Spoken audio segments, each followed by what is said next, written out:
Good afternoon on what is a warm, bright but blustery day. It is Thursday the 1st of September.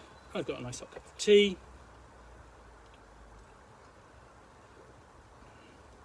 and a box to continue unboxing. Now I've already pulled a couple of things out here, some of which I have already unboxed in the past. So yes, there is the Road Trooper role-playing game and the Strontium Dog role-playing game and the Judge Dredd and the Worlds of 2000 AD role-playing game. The other two being supplements for the others. What I've got down in here is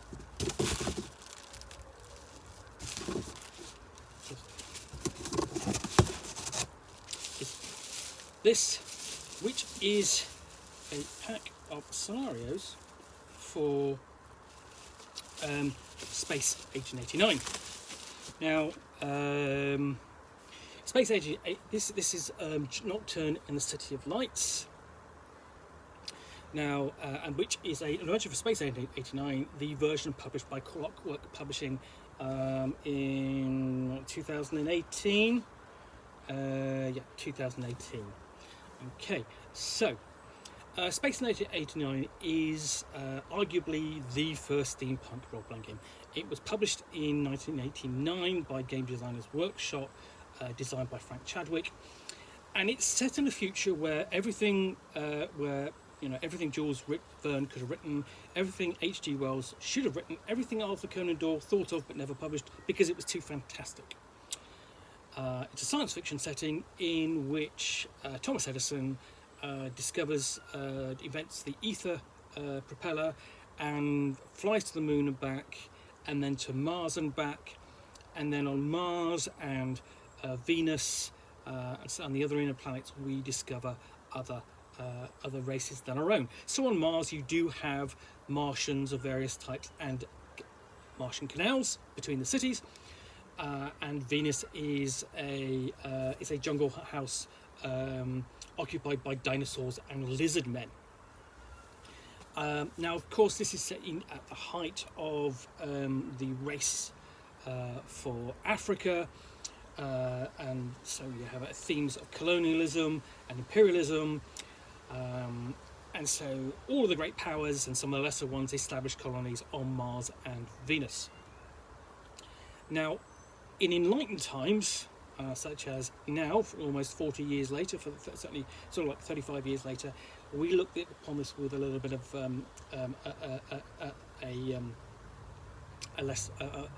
more jaundiced eye, I would suggest, and not all of that is acceptable in play. And the most recent edition from Clockwork Publishing certainly addressed that to an extent. One of the things it did certainly was move the focus from the British Empire of the original to the Prussian Empire and giving it a more European feel, which is more interesting than the original.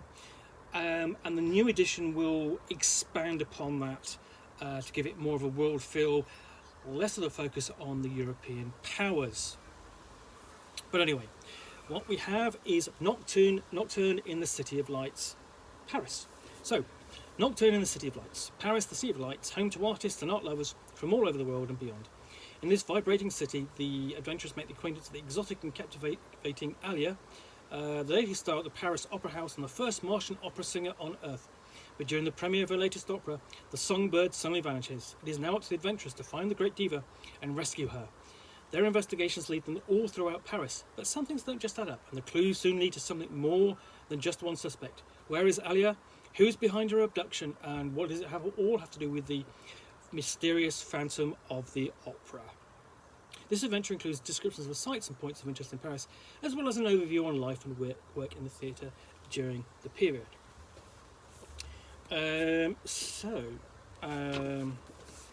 We have is in there. It's all pretty grey, not a lot of colour inside. We have essentially how to address the themes of love, which are going to run throughout the scenario, given that it is inspired by the Phantom of the Opera. And then we have an illustration of Alia herself, dressed in Earth costume of the day, essentially what would have been the Belle Epoque period of Paris. First we have to face a runaway carriage before we have a night at the opera. And don't worry folks, this isn't a night at the opera a la Delta Green. You're not going to face the mythos. So we have an explanation of really what's going on, and the disappearance, interviewing the staff, and so on. And we've got a timeline of the events down the side here. And it's all a bit, as I say, grey and not very interesting to look at. And it's quite a light scenario to read through. But here we have the various lines of investigation. So Marie, Philip and Gerard, investigation 2, the laundry, investigation 3, tracking Paul and Michelle and so on, and then the mysterious mud in investigation 4 and so on. Illustration essentially where the presumably the player characters enter a bar and perhaps encounter the strange figure himself, complete with mask. Presumably that's the nod to the Phantom of the Opera. So that's all you get. So basically there are 7 lines of investigation in the second act, and then we get Treasures of the Dead, where presumably they go down into the catacombs to try and find out where she's been taken.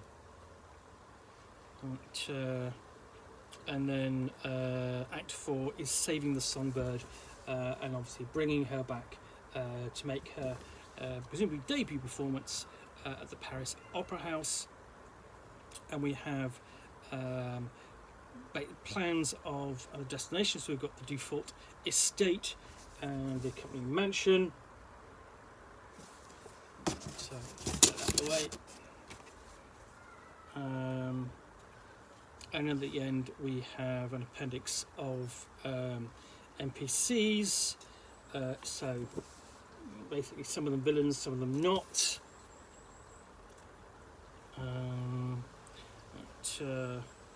Including the Phantom. Do we have little stats for Alia? I don't see them. Oh yes, we do. Yeah, there we go. They're there. They are spread over the page, which I think is not a great design feature, but layout could have been slightly better. My other grumble would be there's a lack of illustrations to the NPCs in the scenario. We've got one of the Phantom, and some of the others sort of buried in the text back there, but it would have been nice to have them where the game master can find them and easily show them to her players. And so we get down to the appendices and what we've got here. Obviously we've got the various NPCs, then we've got life at the Paris Opera House, so let's give them plenty of background and so on with which to flavour the adventure. The sights of Paris, fairly short given it's just how large a city it is, and 1889 would have been about the time of it's basically the time when the Eiffel Tower would have been built. And appendices on the agency,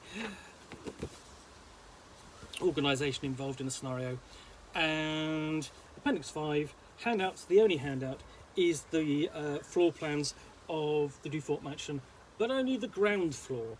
If you want to go upstairs or down to the cellars, as a game master, you're going to have to make it up.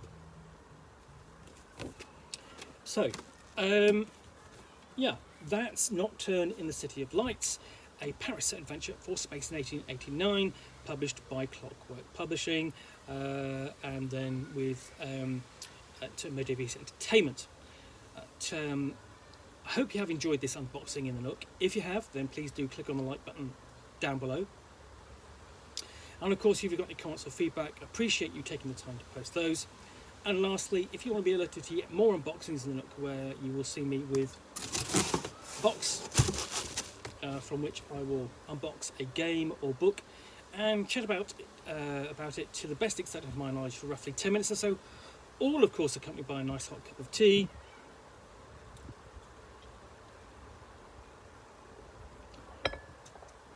Then please do hit the subscribe button down below. In the meantime, thanks again for watching another unboxing the Nook. I'll be back again soon with another one. Bye for now.